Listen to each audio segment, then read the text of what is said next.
Plaštakės diena. Kai ji gimė, saulė jau žengė pirmą žingsnį žeme.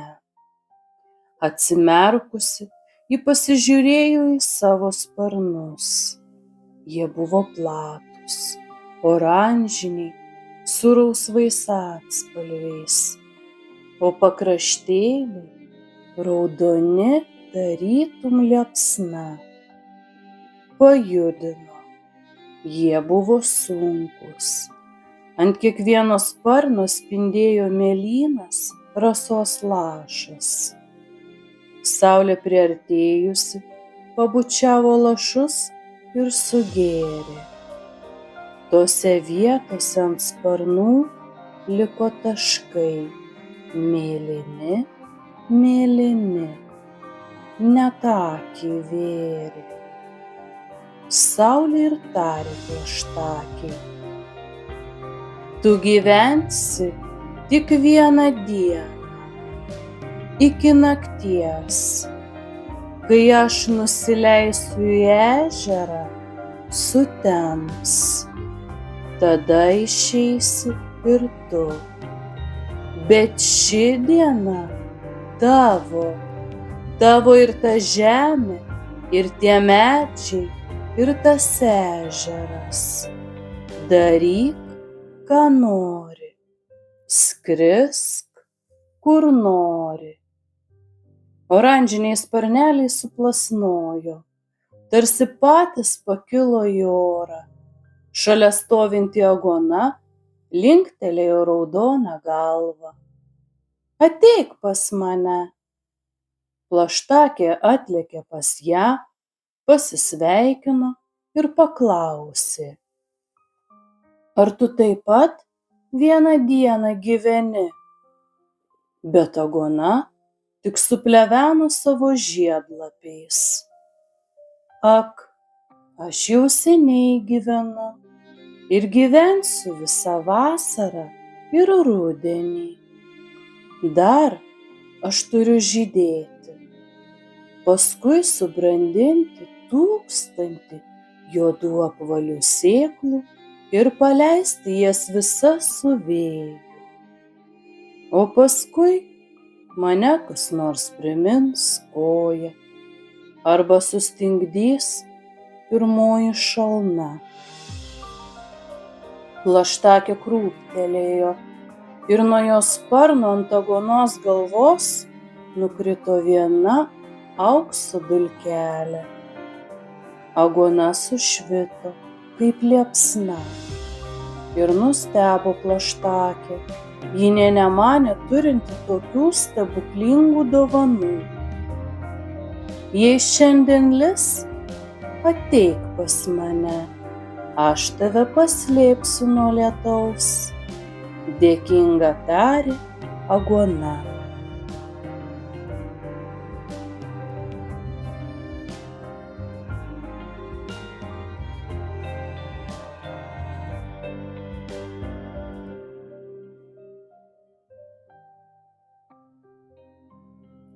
Sumirgėjo, sušlamėjo baltas beržas žaliais šilkiniais lapais. Visi kuždėjo: kokia graži plaštakė, tokios dar nebuvo. Plaštakė nutūpė ant vieno lapo, kuris buvo pats švelniausias ir atrodė kaip žalia širdutė. Lapas suvirpėjo iš džiaugsmo. Pabūk, neišeik, tu pirma plaštakė, kuri pas mane atskrido. Bet plaštakę jau šaukė dangus, toks mėlynas, pilnas debesų, kaip baltų plaštakių. Tie patys debesys plaukė atsispindėdami ir ežere. Kas jis? Tas ežeras. Plaštakei norėjosi viską pamatyti iš arti, paliesti ir paragauti.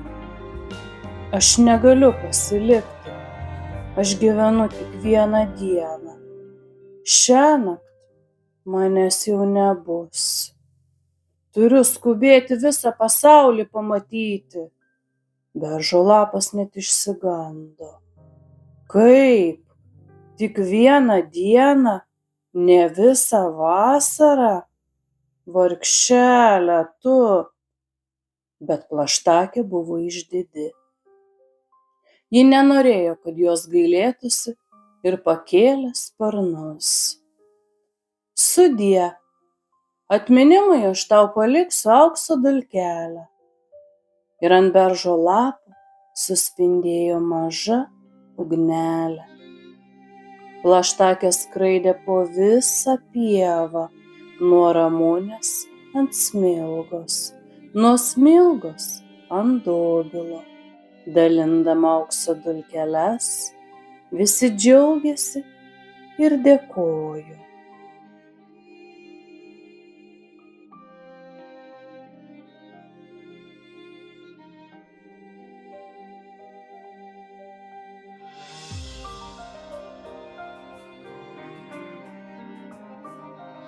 Ūmai pasigirdo kažkoks balsas. Ai, kaip man akis skauda nuo tos Plaštakės. Motuše, išgink ją, ji baisi kaip saulė.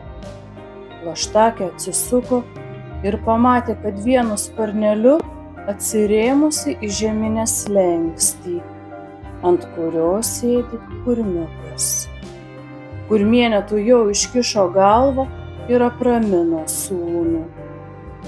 Nebijok, sūneli, ji tuoj pasitrauks, ir pasisuko į Plaštakę. Na, eik šalin nuo mūsų namų, ko tau čia reikia? Kurmiukas storu balsu pridėjo, eik sau namo. Bet motina jam paaiškino, ji neturi nei motinos, nei namų. Plaštakės nemoka išsirausti nė mažiausios trobelės. Tai valkatos.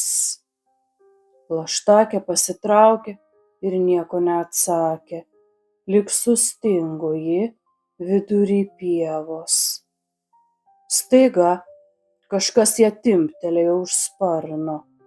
Ji apsidairė, nieko nėra. Pasigirdo juokas ir vėl ją palietė. Plaštakė išsigandusi pasisuko į šoną. Vėl nieko. Bet balsas kuždėjo ją į ausį. Tai aš, vėjas mažyte, manęs nepažįsti. Aš visur būnu, tik manęs niekas nemato. Ir gyvenu aš amžinai. Gaila, kad tu taip trumpai paskrajotume mudu. Ežeras iš tolo sumirgėjo žydrom bangom nuo vėjo kvėpavimo ir Plaštakė ėmė skristi jo link. Ežeras tai ištisa žydra liūliuojanti pieva, pilna saulės spindulių ir vandens lelijų, baltų ežero karalaičių. O, kokios jos gražios, mąstė Plaštakė. Ir gyvena turbūt amžinai kaip vėjas, ne taip kaip aš. Lelijos vos skleidėsi. Plaštakė nutūpė ant vienos taurės krašto ir pasilenkė kaip ties šuliniu. Į patį dugno vidurį ji padėjo aukso dulkelę ir lelija pradėjo šviesti, tarytum viduje degtų mažas žiburėlis. Bet baltoji karalaitė buvo tokia puiki ir šalta, kad ji tik mandagiai pasakė ačiū. Ant plataus lelijos lapo tupinti stora varlė žiūrėjo į Plaštakę išsproginusi akis ir sugurgėjo piktai ir pavydžiai. Anūkė čia gražuolė, baisus daiktas, aš dar gražesnė, o dainuoti nemoki taip kaip aš, pasiklausyk. Ir varlė taip užkurkė, kad net lelija susiraukė ir tarė jai: patylėtum verčiau bent valandėlę. Bet varlė dėjosi negirdinti, ji kalbėjo toliau: manai, aš nemoku skristi kaip tu? Štai! Varlė visa pasipūtė ir pašoko aukštyn, bet čia pat krito į vandenį, aptaškydama lelijas. Žilvičiai ėmė kvatotis, o varlė iš gėdos daugiau neišlindo iš vandens. Vėjas pūstelėjo ir sušnibždėjo plaštakei: skrisk toliau.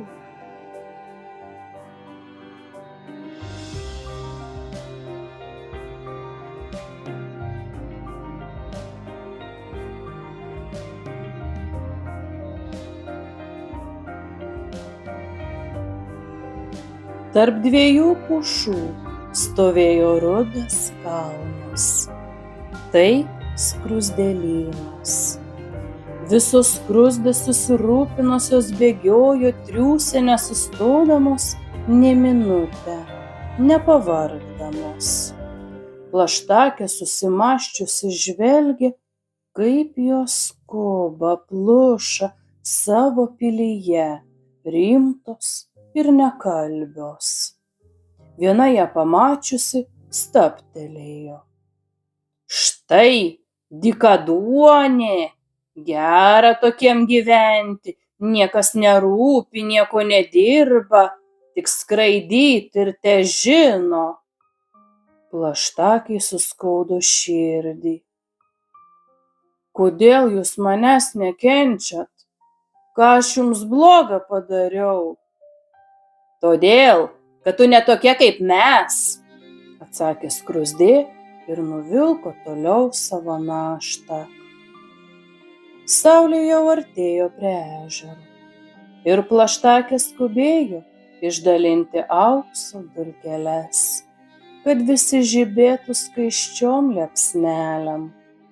Paskui ji panoro ant klevo lapų pasiklausyti volungės giesmės. Ta giesmė buvo tokia nuostabi, kad plaštakė net pamiršo, jog baigėsi jos diena. Staiga pasigirdo grėsmingas šiugždesys. Tai skrido vanagas. Paskui riktelėjimas. Tyla. Ir ant klevo lapų nukrito kraujo lašas. Volungės kraujo. Plaštakė sudrebėjo. Kodėl tebešviečia saulė ir žydi baltos ramunės? Kodėl aukštos eglės priima vanagą tokį baisų plėšiką? Bet saulė taip greit leidosi žemyn ir buvo tokia raudona kaip aguona, šalia kurios plaštakė gimė. Laumžirgiai atpleveno siaurais, permatomais sparneliais. Mes tave kviečiame į puotą! Rytoj bus mūsų karaliaus vardinės! Ačiū jums! Liūdnai šyptelėjo plaštakė ir pagalvojo: rytoj manęs jau nebus. Ji vėl pakėlė sparnus, dar taip daug nematyta. Ji nesisupo rugių lauke ant aukštų siūbuojančių varpų, dar neaplankė mažo upelio, kuris dainavo skardžią dainelę, dar ji nebuvo anoj mėlynoj girioj. Bet sparnai atrodė pasunkėję ir jai buvo sunku toli skristi. Ji nusileido ant seno samanojusio akmens. ir jai prieš akis prabėgo visas gyvenimas. Viena vasaros diena. Nenorėčiau būti kurmiu, nenorėčiau gyventi po žeme be saulės. Kaip nemylėti vasaros gėlių, paukščių giesmės ir ežero ošimo? Gerai, kad aš ir ne skruzdė. Ji turi namus, bet ji neturi, kas man brangiausia – laisvės. Ji neturi sparnų. O varlė? Baisu. Ji pilna pavydo ir neapykantos. Man lengva buvo gyventi. Aš visus mylėjau ir nieko neapkenčiau. Ir niekam nepavydėjau.